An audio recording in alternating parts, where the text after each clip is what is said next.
How to deposit check Cash App 2025.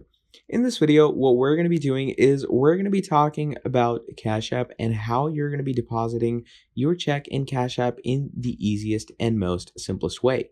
So to do this for yourself, what you're going to be doing is, first of all, obviously we're going to go over to our Cash App. Now, once you have come over to Cash App, what you do from here on out is you're going to go over ahead to the most left section, and here you're going to go ahead and click on Paychecks. Now, once you click on Paychecks here, it's going to say start your banking now, get your free card, yada, yada, yada. So what you do is just go through the verifications and workings it takes you through, okay? And once you've gone through all of these different sections, what happens from here on out is you can go ahead and deposit any check into your Cash App in the easiest way. So that is pretty much about it. Thank you for watching this video all the way till the end, and I'll see you all of you next time. Have a great day. Goodbye.